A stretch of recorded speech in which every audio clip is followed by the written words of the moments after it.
My name is Rebecca Brynjolfsson, and I'm a faculty member at North Dakota State University in the School of Pharmacy, and it's a pleasure to be here today. I work primarily with our first, second, and third year students in their clinical rotations, and also teach in our program primarily in the first year of our content, and then again in the last year in our capstone course, where we kind of bring together all the different medication things we look at as pharmacists to try to optimize our patient care as part of the healthcare team.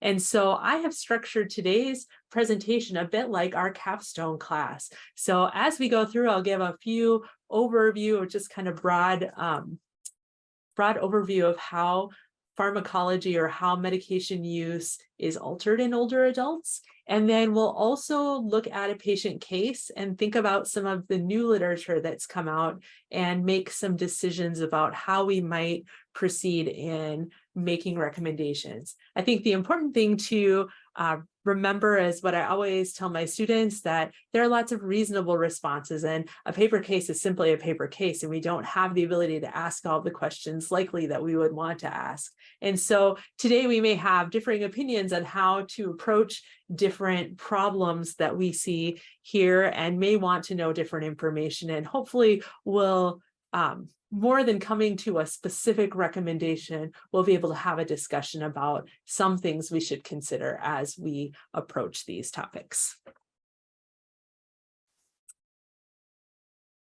Well, the first thing I just want to cover is I do have no relevant financial interests or other relationships with the manufacturer of any commercial product or providers of commercial services that are discussed in this activity to disclose.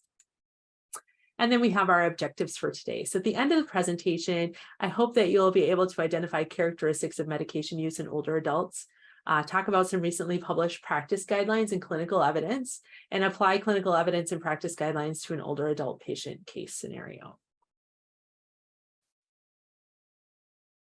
So one of the things that is really important for us to think about is that medication use is different in older adults. And as people age, we have to look at more than just an age. So we see that medication response can change based on pharmacokinetics. So if you remember, those things would be absorption, distribution, metabolism, excretion, and pharmacodynamics, and those can be altered due to physiologic changes. So when we think about absorption, we recognize that there can be changes in the way medications are absorbed in the GI tract. There can be changes in the acidity of the stomach, which can affect absorption. Distribution, some examples could be changes of volume of distribution for both water and lipid soluble drugs. And so that can make a patient's response to those medications different as they age. Metabolism, we see changes in half-lives and clearances, and we see changes in excretion of medications, changes in half-lives and clearances. And often we see that medications, especially medications that are renally excreted, are then going to be decreased in dose or have dose adjustments based on renal function.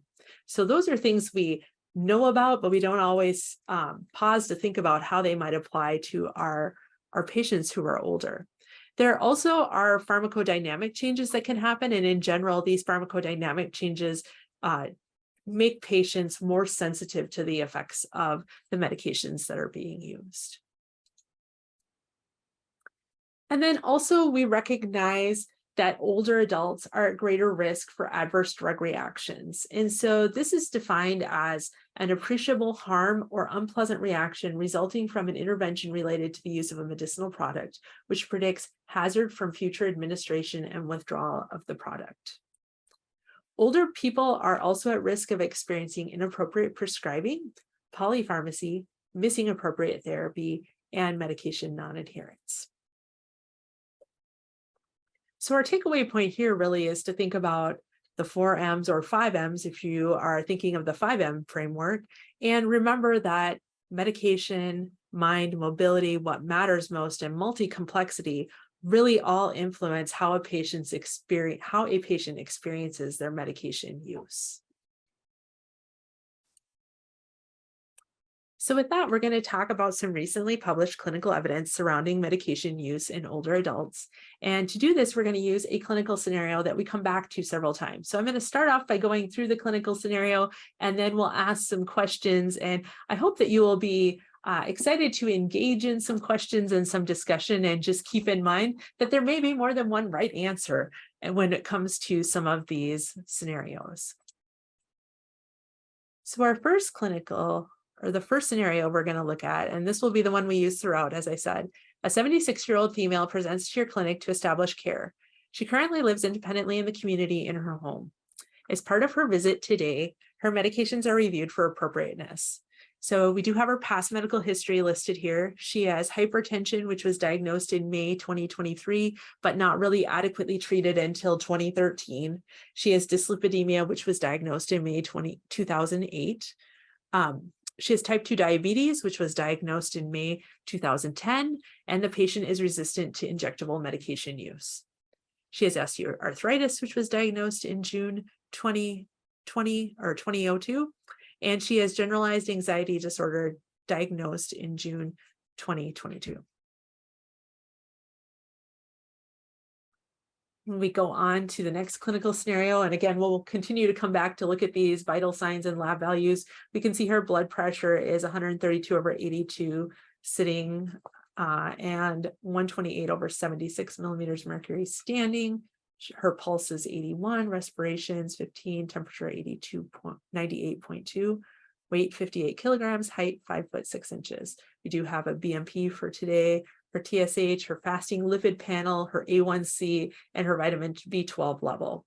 And the thing we're going to talk about and focus on using some of this information we've had already is her current medications. So she's currently taking hydrochlorothiazide, 25 milligrams by mouth daily, lisinopril, 20 milligrams by mouth daily, atorvastatin, 20 milligrams by mouth daily, metformin, 1,000 milligrams by mouth twice daily, glyburide, 1.25 milligrams by mouth daily, escitalopram, 10 milligrams by mouth daily, naproxen, 500 milligrams by mouth once daily as needed for pain, and then aspirin, 81 milligrams by mouth daily, ibuprofen, 200 milligrams by mouth every 4 to 6 hours is needed for pain, calcium carbonate, 600 milligrams / vitamin D3, 400 international units by mouth twice daily, and vitamin B12, 500 micrograms by mouth daily. So my first question for us to consider is, would this older adult patient be a good candidate for an SGLT2 inhibitor? And we're going to focus in on a couple of things as we consider this question. So I've highlighted a couple of things. Again, our patient is 76 years old. She has type 2 diabetes that was diagnosed about 12 years ago. She is resistant to injectable medication use. We also see her current medications are metformin, 1,000 milligrams by mouth twice daily, and glyburide, 1.25 milligrams by mouth daily. So first, let's look at kind of our current patient and some of the information that we have. So we have an A1C here, 7.6. We have a BMP here with a glucose of 130. We don't have an indication of if this is fasting or not. We also have her current medications. So how would you know if this patient's metformin was appropriate? What kinds of things would you be looking for? Feel free to chime in. You're welcome to unmute yourself if you would like to, or to type in the chat. Renal function, yes. Thank you, Carrie, for volunteering to join the conversation today. So I think that depending upon when you learned about prescribing metformin, you may recall that we used to look at serum creatinine cutoffs that were gender specific for metformin, but that's not how we look at renal function any longer to evaluate if a patient should be on metformin or not. Now we look at eGFR, and so we would want to check to see if this patient has an eGFR greater than or equal to 30 mils per minute. And we don't have this information right now in this case, but that would be something we'd want to check on to see if it would be appropriate.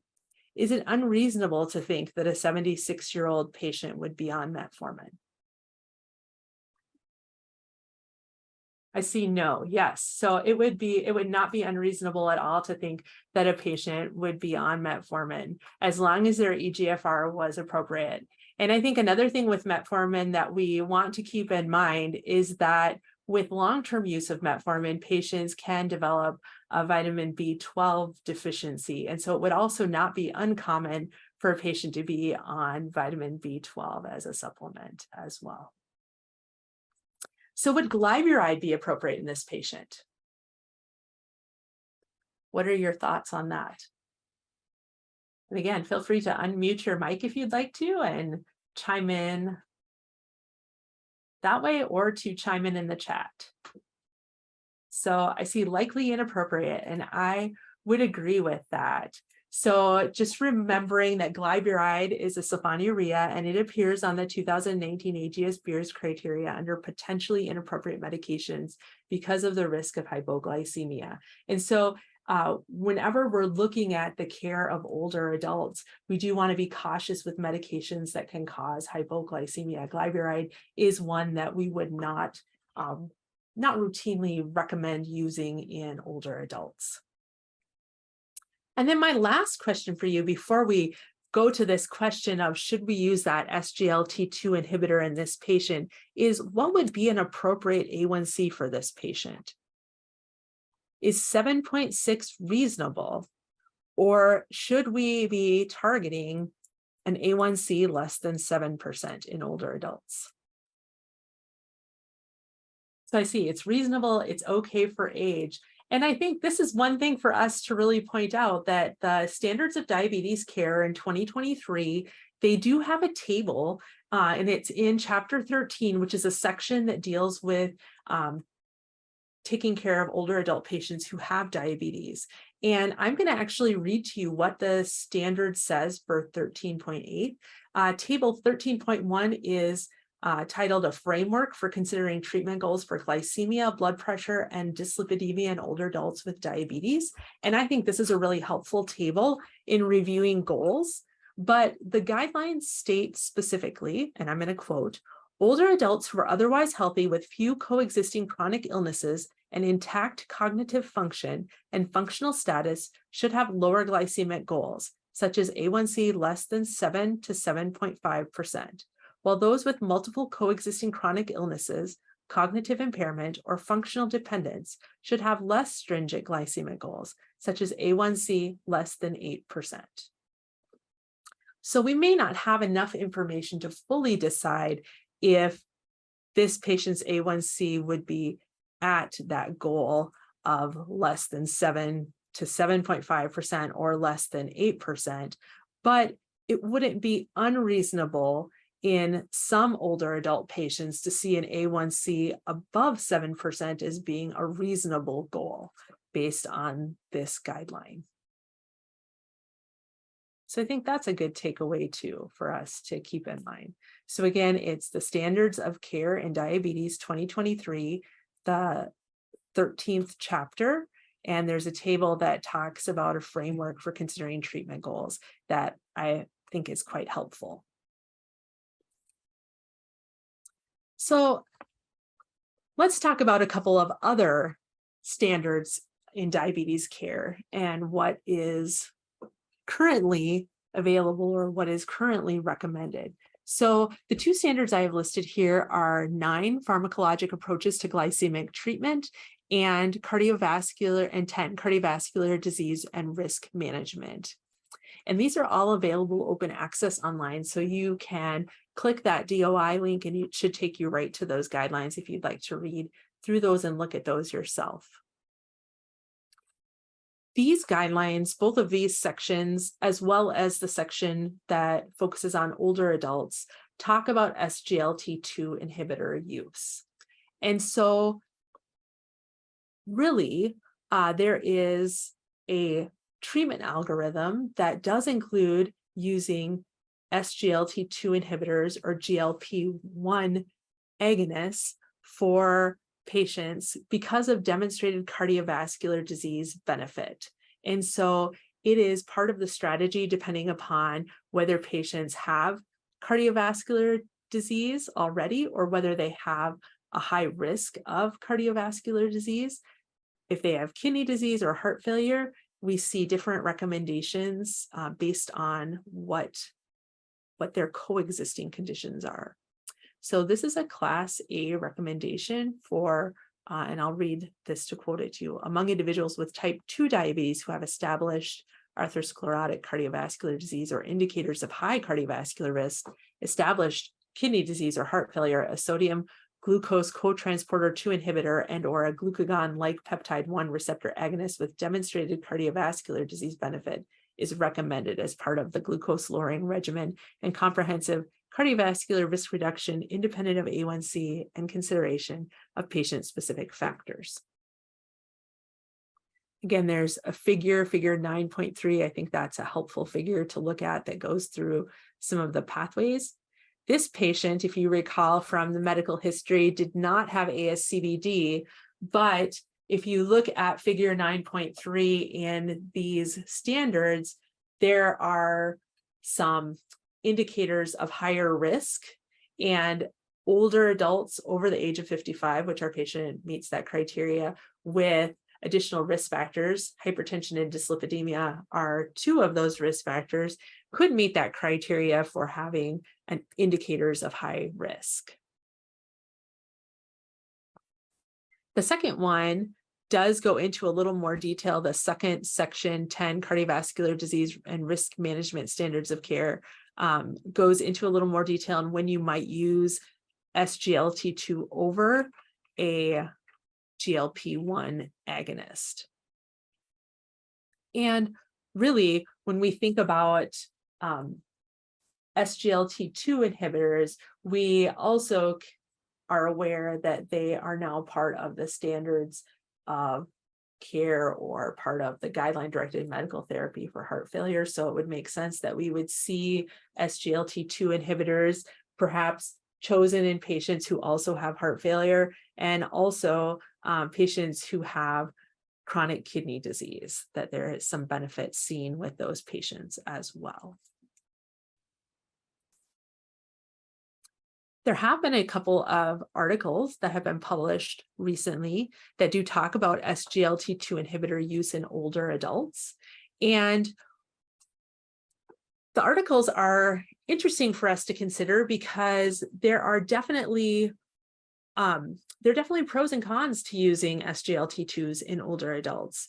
And really, older adults have a lot of comorbidities and complexities that may make it more challenging to use these medications than for other patient populations. So the first trial that we'll talk a little bit about is the comparative effectiveness and safety of SGLT2 inhibitors versus GLP-1 receptor agonists in older adults. And this was published in Diabetes Care. This trial actually looked at Medicare data, and they did a 1-to-1 propensity score matched trial. They looked primarily at whether there was a major adverse cardiovascular event or hospitalization for heart failure. And then there were also other outcomes that were looked at. And those other outcomes were diabetic ketoacidosis, genital infections, fractures, lower limb amputations, acute kidney injury, severe urinary tract infection, overall mortality. So those are quoted directly from the study as other outcomes.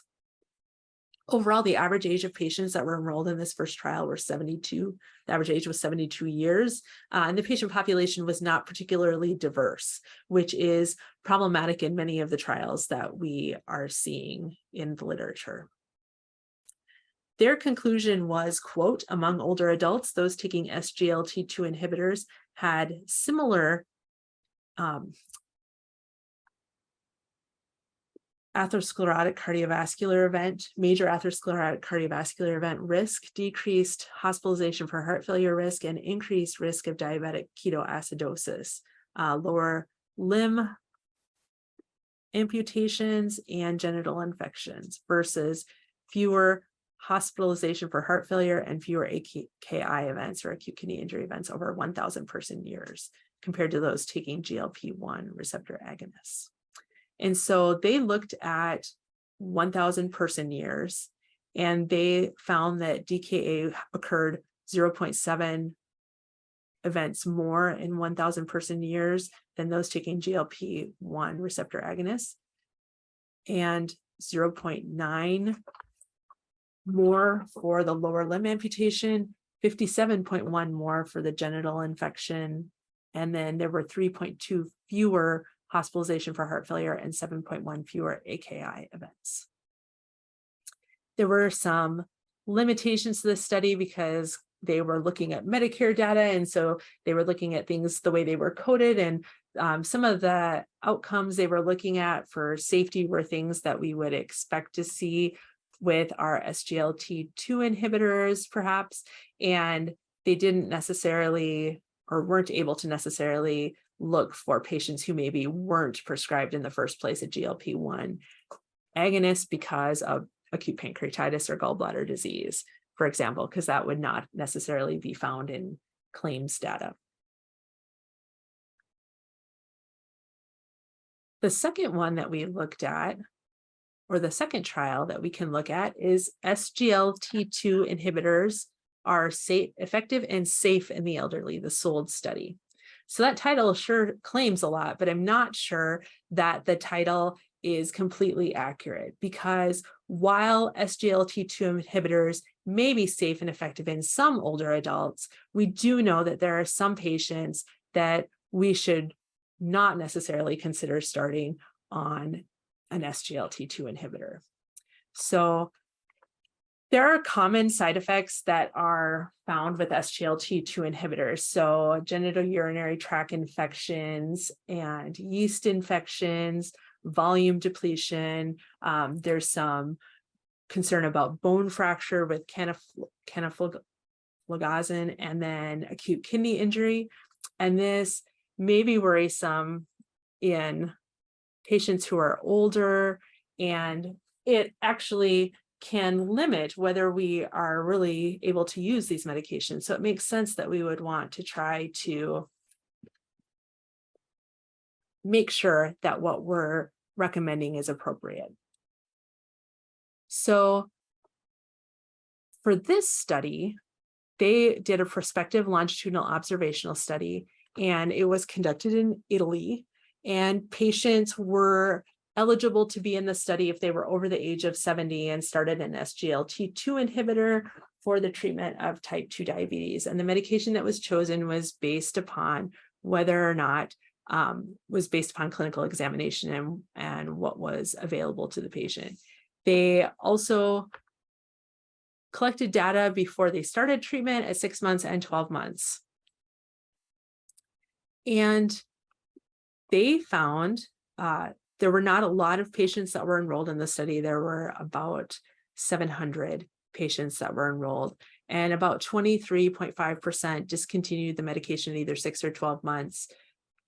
So that was about a little more than a fourth of the patients who, or a little under the fourth of the patients who discontinued the medication. The most common reason for discontinuing the medication at those intervals were genitourinary tract infections. And they did see volume depletion, and that often occurred early on in therapy, on the first 6 months of therapy. Those were more common discontinuations. And they did find that the discontinuation rate due to adverse events was higher in patients that were over the age of 80. And so overall, the authors for this study concluded that clinicians, and quote, clinicians should be aware of potential safety concerns in older adults, like higher incidence of genital mycotic infections or potential symptoms related to volume depletion. However, with monitoring and prompt treatment, these adverse effects may be efficiently managed. Careful management of antihypertensive medications, especially in patients over 75 and older, may help to reduce the risk of these adverse events. End quote. And that was what led them to the conclusion that they had for this study. Now, realistically, we would look at whether we would prescribe some of these medications for patients. And I think it's sometimes good to, well, more than sometimes good to remember that chronologic age is only one factor that you can look at when selecting medications. And it's important to also think about coexisting conditions, route of administration, whether a patient would be able to administer the medication, the level of care that's needed to use the medication, the patient's preference, their frailty, if they will be able to self-monitor for some of these adverse events that they may have, if they're already at increased risk of falls, thinking about the medications that they might be on that could contribute to volume depletion, and whether their blood pressure would support adding this medication as well, would be things for us to consider. So based on that information, would it be reasonable to consider an SGLT2 inhibitor in this patient based on what we know right now? So I see yes. And really, this patient that we have in this situation is appears to be a pretty healthy older adult. We don't know much about the patient's, about everything with the patient. We have to ask some more questions, certainly, but it may be reasonable to consider in this patient for sure. This patient is pretty close to their A1C goal already. So there are lots of things that you could consider, but SGLT2 inhibitors should not automatically be counted out for older adults. It would be good for us to continue to consider when it might be most appropriate, and really when that benefit would outweigh the risk of some of these adverse effects that we may see in older adults. Okay, is this patient a good candidate for low-dose aspirin daily? So again, we see this is our 76-year-old female. She's taking aspirin 81 milligrams by mouth every day.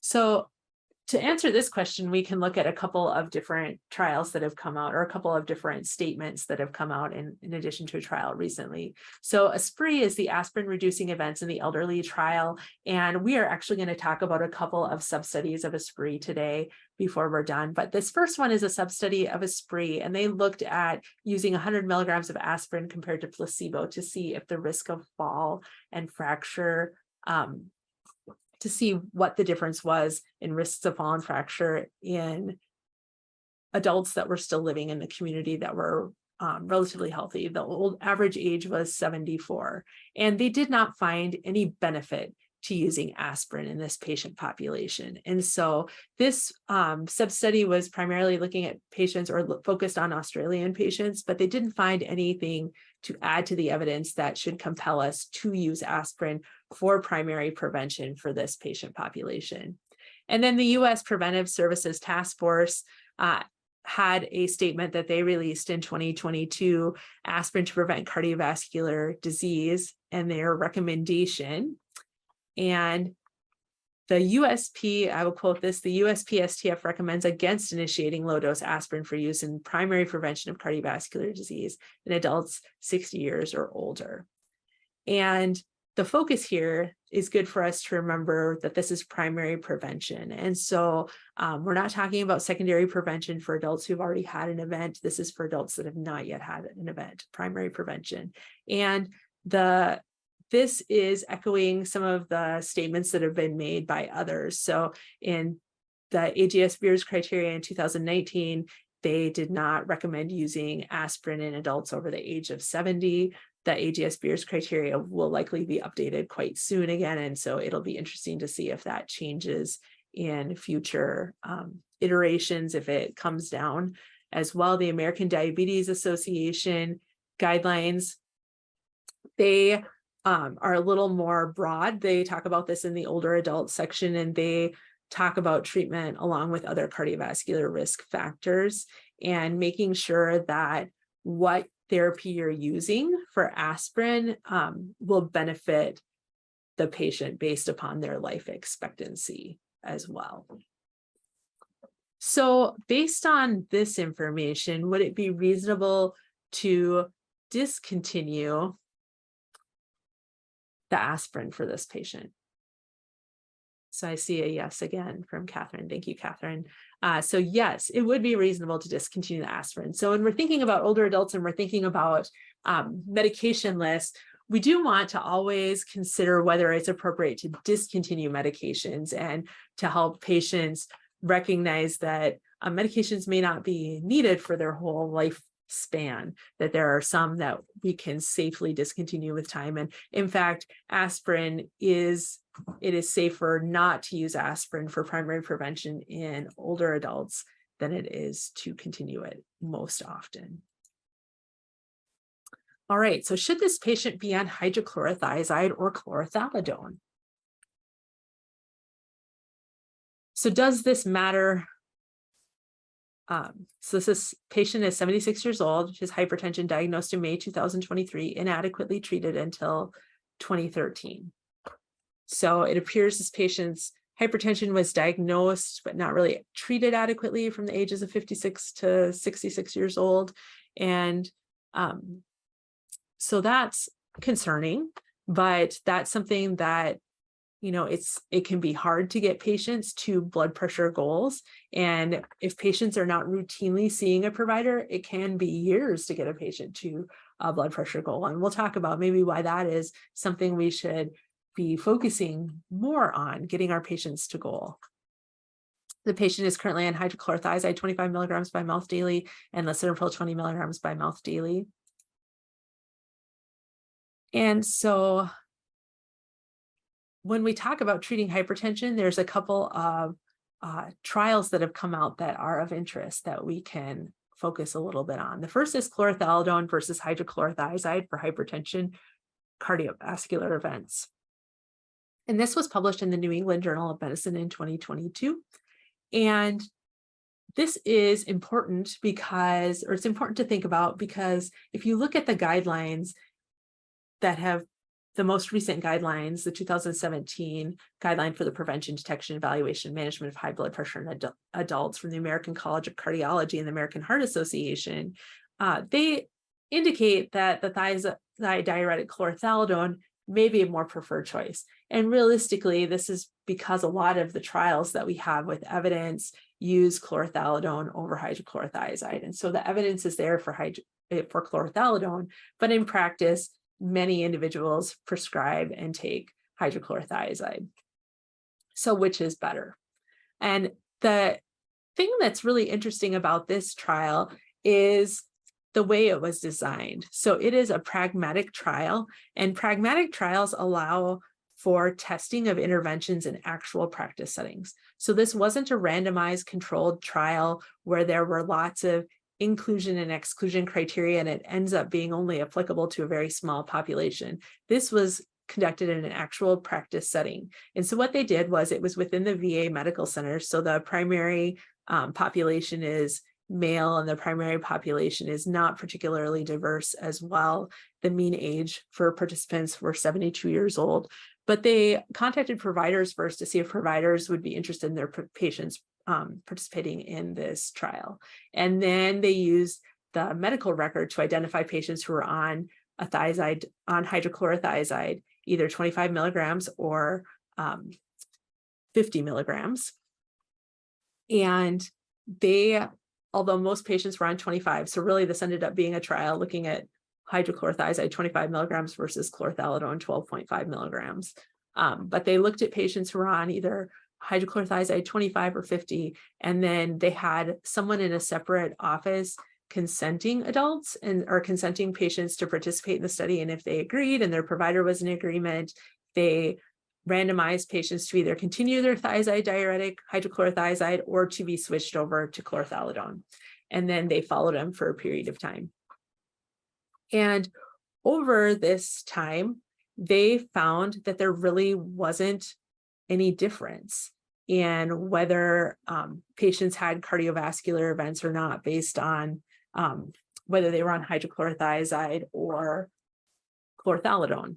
And so there are some things that are of note. We don't know the other blood pressure medications that patients were taking. Patients who were switched over to chlorothalidone did have lab testing more frequently. And so they did find some abnormalities in potassium that they're not sure they would have found if they weren't doing as frequent of lab testing. They did not test patients who remained on hydrochlorothiazide routinely or the same way they did with patients who transferred over to chlorthalidone, but that's often one of the caveats between using chlorthalidone or hydrochlorothiazide, is that idea that there may be more electrolyte abnormalities with chlorthalidone than hydrochlorothiazide. And they did see that to an extent in this trial. But what they found was overall that there was no benefit to decreasing those major non-fatal cardiovascular outcomes or non-cancer deaths in older adults by switching to chlorthalidone in usual patient care, in what we would consider to be routine patient care. And so what this means for us and what we might see in future guidelines then is the preference for chlorthalidone over hydrochlorothiazide could potentially be de-emphasized in the guidelines. And so it doesn't necessarily change how we practice lately, but it is intriguing to think about how the trial was conducted and how there might be other opportunities to think about how we might incorporate trials into routine patient care. Didn't seem to really impact patient care for the providers. The patients were, they had the same standard of care that they would have had otherwise, but it allowed a clinical question to be answered. And so I expect we may see more of these types of trials in the future. And they would be helpful in the future, I think, too. So the second study that we could look at is blood pressure lowering and prevention of dementia and individual patient data meta-analysis.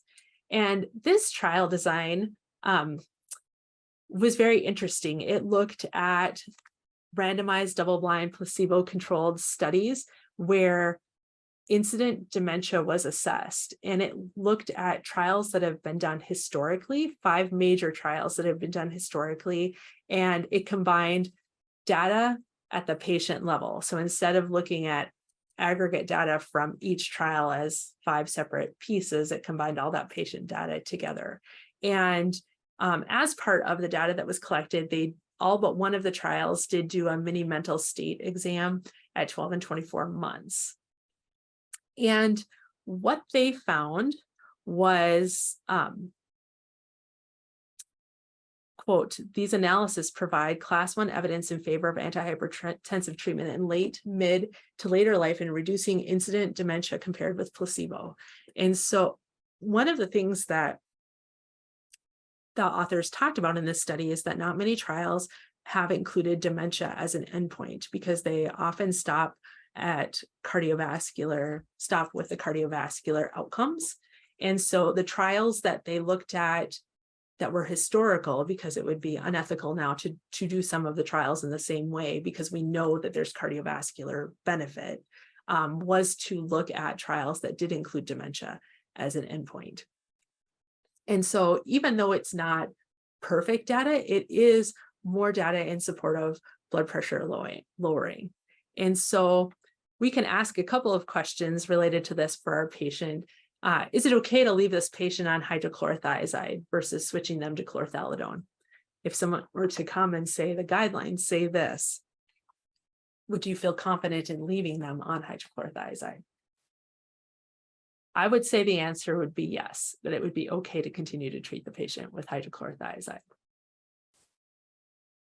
And then is this patient at increased risk of developing dementia due to uncontrolled hypertension during midlife? So I think it is a good reminder that there are many risks of having uncontrolled hypertension.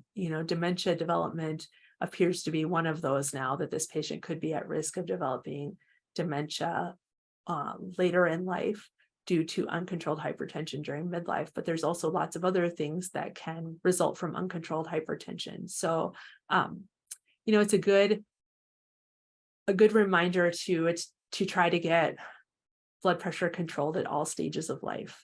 And so if we're able to control blood pressure earlier in adulthood, that helps to decrease some of the morbidity that we see for older adult patients due to years of uncontrolled hypertension.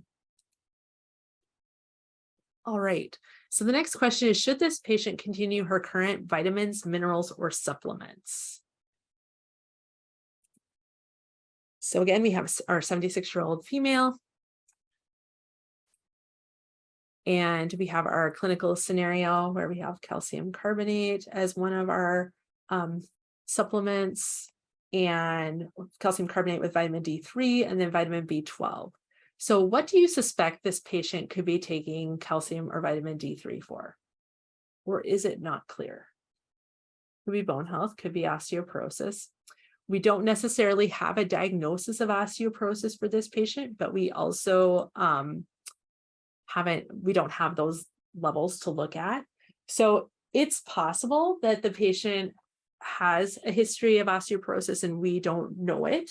It's also possible that the patient heard that it was good to take calcium and vitamin D twice daily. So I think it would be good for us to find out exactly why the patient was taking the medication. And then what about vitamin B12? We talked a little bit about this before already, but what do you suspect the patient might be taking this for? Or why would they be using this supplement? For metformin. Yep. So that was what we had talked about. So there are a few different publications that speak to dietary supplement use and complementary and alternative medication use in older adults. The first one was published fairly recently in the Journal of the American Geriatric Society. And this one was another sub-study of the ESPRI trial. And this, the questions related to dietary supplement and complementary and alternative medication use occurred at a 1-year follow-up visit. And they asked specifically if patients had used any supplements, complementary alternative medications in the previous month. And so of all the patients, there were only 11.6% that were from the US.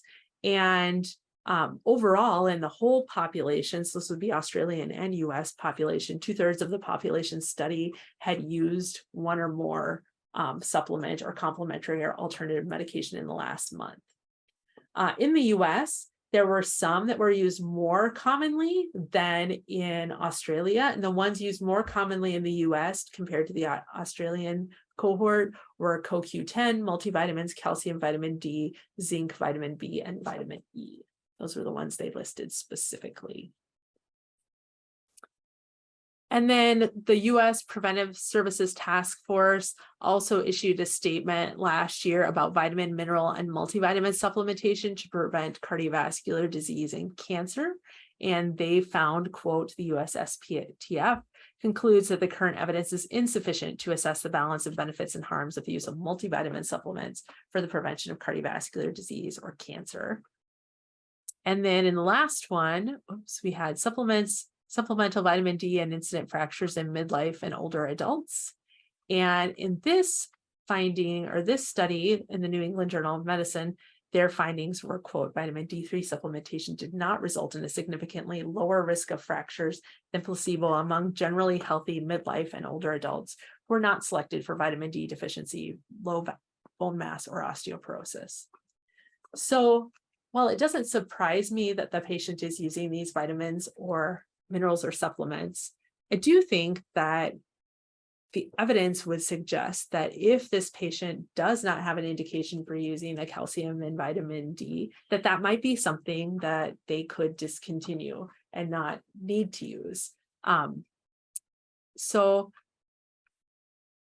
that's a recommendation we could make. And I would recommend that the patient does continue to use that vitamin B12, because we do know, as long as they're on metformin, that is a reasonable recommendation. Okay, so what other changes might you consider in this patient? And so I'll pull this up again. So if you remember, we have hypertension, dyslipidemia, type 2 diabetes, osteoarthritis, generalized anxiety disorder.